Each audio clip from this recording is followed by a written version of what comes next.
Bonjour à toutes et à tous, de nouveau à ces internationaux de France 2017 de Cannes de combat. Ça se passe au gymnase Japy dans le 11e arrondissement de Paris. Et pour commenter ce match, je suis avec Kevin. Bonjour Xavier, et ce match en question, c'est la finale féminine qui va opposer Margot Fournier en jaune à Aurélie Schneider en bleu. Donc ça va être un match Est contre Ouest, si je puis dire. C'est vrai, match Est-Ouest, donc enfin, c'est non seulement un match Est-Ouest, mais en plus c'est un classico, puisqu'elle se retrouve depuis un grand moment maintenant en finale. C'est le classico féminin. Toutes les deux, elles se sont rencontrées, d'après mes statistiques personnelles, 7 fois les 4 dernières années, avec un taux de victoire de 100% pour Aurélie Schneider. Alors, sauf petit cas, la seule fois où elles se sont rencontrées et où c'est l'inverse qui s'est produit, c'est au championnat du monde, où cette fois-ci c'est Margot qui a Ouais, mais t'as pas remporté. ce cas dans tes statistiques, c'est marrant. Non, parce que j'ai gardé les stats françaises. Ah, Je d'accord. voulais pas rajouter les stats internationales à l'intérieur. Enfin, voilà, c'est une question de choix politique. Très bien. Et donc du coup, là, bon, au-delà de la technique ou de quoi que ce soit, c'est vrai que mentalement, c'est difficile. C'est-à-dire que rentrer contre un adversaire qui reste invaincu, enfin, c'est difficile de rentrer et se dire, bon, cette fois-ci c'est la bonne. Euh, Oui, il y même a si une en grosse fait, partie mentale à gérer, quoi. c'est quelque chose qu'on voit assez souvent finalement chez les filles, puisque c'était Nicole Schanfock qui avait tenu le haut du podium pendant un grand moment, avant que ce soit Selenia Claude-Amabir qui reprenne la place. Et donc maintenant, c'est Aurélie Schneider qui Trust, brigue, là, ouais, qui truste le haut du podium, la première place. ouais, ouais. Et, et, et, et- Alors, Et donc, on a deux styles aussi assez différents, puisqu'on a une Aurélie Schneider qui est très offensive en règle générale, qui joue beaucoup sur la fixation, tandis que Margot, on l'a vu, alors souvent en parade riposte, qui est plus défensive, tout à fait, oui. une question de personnalité aussi, mais on l'a vu au championnat du monde, elle a tendance maintenant à rajouter beaucoup de contre-attaques dans son jeu, et c'est ce qui lui avait permis de remporter le match au championnat du monde face à Et Aurélie. là, ça touche là, apparemment. C'était sur de la riposte. Et Oh là, oui, donc la voilà, contre-attaque, ça la a l'air de contre-attaque marcher. suivie d'une remise de. A priori, c'est une d'une adaptation attaque parce que je pense que elle sait que la riposte marche pas forcément contre Oli, donc c'est une bonne technique de partir sur la contre-attaque. On va voir si elle continue. Ouais, donc au-delà cette première reprise, on l'a vu, c'était surtout une reprise d'observation, puisque déjà, on le rappelle, il y aura 4 reprises de 2 minutes, ce qui à la fois fait des reprises longues, mais fait également beaucoup de reprises. Donc, il faut temporiser un peu, et puis même si elles se connaissent, on ne peut pas vraiment parler d'observation. Là, c'est. Oui, Bon, je l'ai parce dit que tout à bon, elles l'heure, se mais sont observées déjà un parce que paquet de fois. voilà, Mais... elles se connaissent, je vais dire par cœur, elles s'entraînent pas ensemble, mais elles savent comment l'une l'autre tire, donc c'est pas de la découverte de comment va réagir son adversaire. Ouais. Par contre, c'est, on va dire, plus une prise de température, c'est dire, tiens, est-ce qu'elle a changé un peu son style de jeu, qu'est-ce qu'elle ferait euh, dans le cas où je ferais un latéral extérieur, par exemple. Ouais.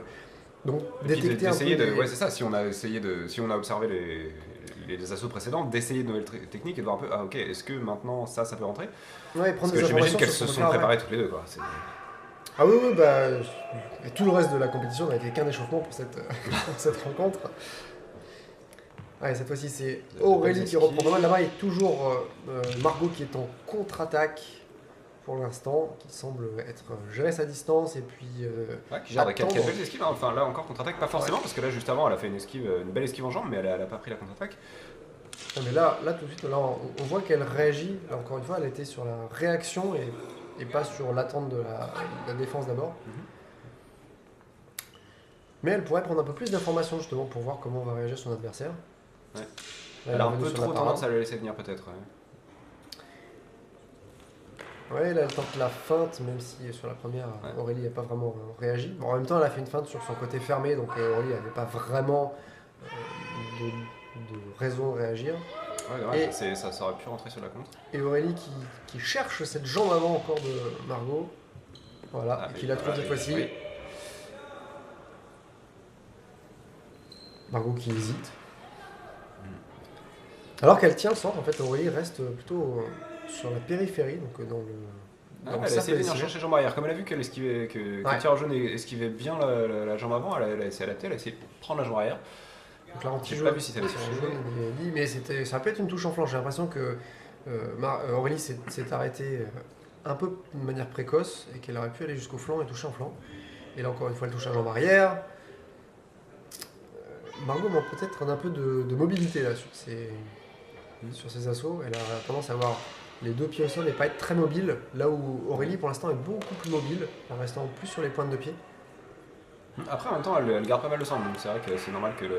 C'est un avantage. Ça veut dire, oh oui, bah, joli Voilà. flanc de la part d'Aurélie. Belle riposte. Et elle vient se défendre après. Oui, c'est un avantage parce que du coup, elle se déplace moins. Encore un flanc, mais j'ai l'impression que c'était dans le Il y a eu un bras. bras, il y a eu un bras, je sais pas trop dire. On va dire qu'il traîne là. Alors, encore une fois, c'était le bras non armé, donc il n'a rien à faire devant la zone de touche. Encore une contre-attaque. Enfin, Margot qui revient en contre-attaque, en jambe, en tête. Ah, dommage.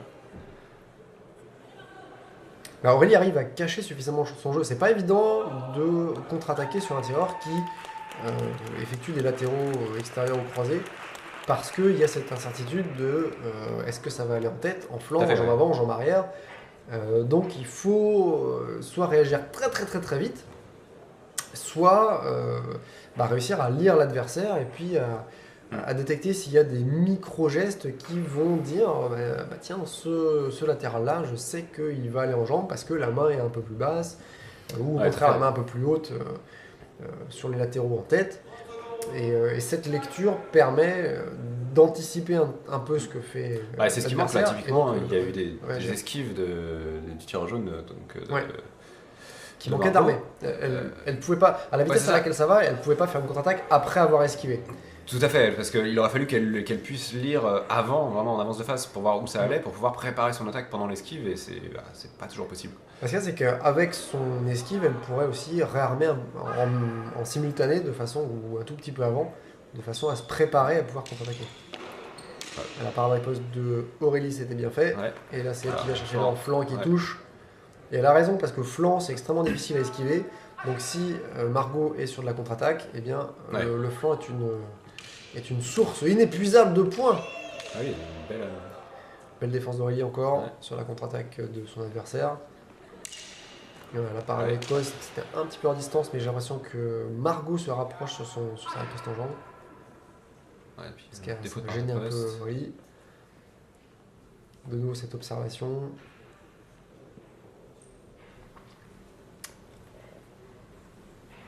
Zonage, je te repousse. Et Aurélie qui reprend encore un petit peu la main, là, qui réussit à contrer la contre-attaque de son adversaire. Là par contre j'ai l'impression que ça touche en avant. Je sais pas, c'était pas net. Il faudra qu'elle riposte. Là sur des phases comme ça, Margot a tout intérêt à riposter dès la première parade. Par contre, j'ai l'impression qu'elle n'est pas à l'aise à gauche, c'est-à-dire qu'elle fait des parades en changeant de garde défensif, mais elle riposte assez rarement de la main gauche, ce Ouais, qui c'est la vrai. pénalise.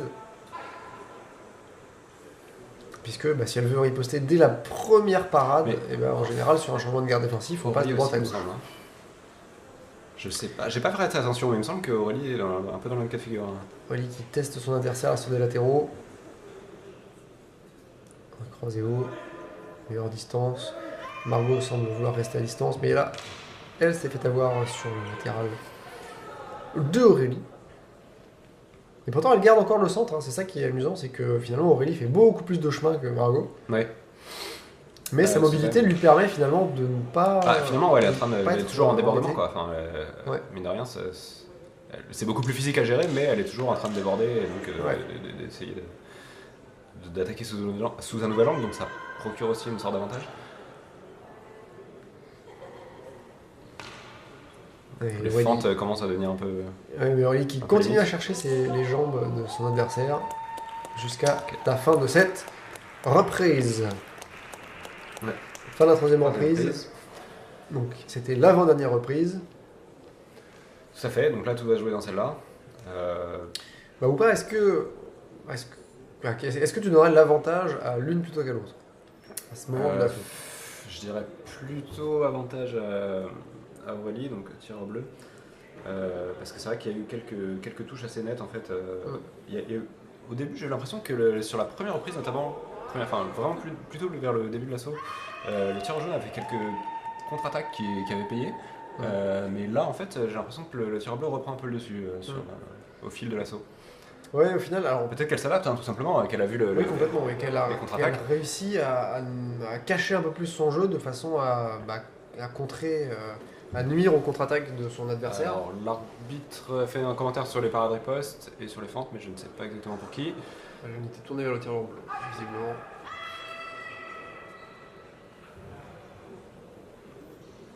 Mais toujours des petites feintes d'Aurélie. Donc plus de combats intermédiaires de la part d'Aurélie que de Margot, qui a tendance plus à regarder ce qui se passe et à attendre que son adversaire... Enfin, soit déclencher elle-même, soit attendre que son adversaire déclenche. Esquive riposte. Mais pas de touche.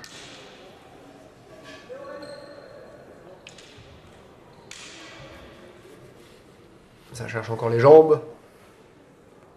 Allez, Margot qui repart sur de la contre-attaque, puis de l'attaque. Aurélie qui conforte peut-être sa place, hein. Peut-être qu'elle sait qu'elle est en avance et donc elle prend moins de risques là maintenant. Et qui va trouver la jambe arrière de son adversaire, ça c'est bien fait avec une sorte de feinte de mouvement. Elle recule et puis ensuite après elle repart vers l'avant pour aller toucher la jambe arrière sur l'esquive de son adversaire. C'était bien vu. Margot qui tente les débordements. Voilà, elle passe à gauche, elle part à gauche et puis après elle revient à droite. Contre-attaque. Touché, j'ai l'impression. Oui. En tout cas, elle n'était pas à la parade. Encore une contre-attaque. Allez. Ok. Oh, dommage. Elle s'arrête un peu jeune plus s'est arrêté, ouais.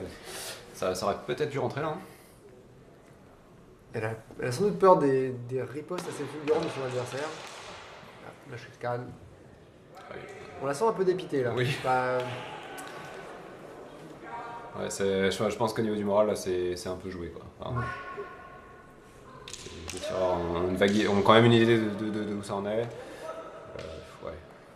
Ça, on voit, en général, on voit aussi si on arrive ou on n'arrive pas à faire des choses. J'ai l'impression que là, Margot, sur cet assaut, elle n'arrive pas à retrouver ce qu'elle a pu montrer au championnat du monde.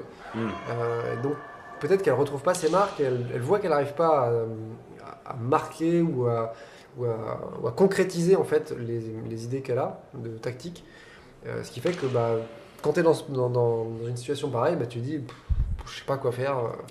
Oui, c'est ça, on observe et on cherche des failles mais on trouve rien. Donc, c'est bien vu juste sur l'arrêt final. Donc fin de cette finale. Peut-être qu'elle aurait pu jouer davantage sur du combat intermédiaire. On a vu qu'elle avait très très peu de combats intermédiaires. Ouais. Il y a eu une phase ou deux où elle aurait pu riposter peut-être un peu plus. Et quant à Aurélie, elle joue bien, elle a quelques phases de combat intermédiaire, mais j'ai l'impression qu'elle s'en sert pas tant que ça. Parce que elle s'en sert pour mettre la pression à son adversaire, mais pas à prendre l'information sur comment son adversaire va réagir. Ouais. Et donc, au final, Margot réussissait un peu plus à se défendre.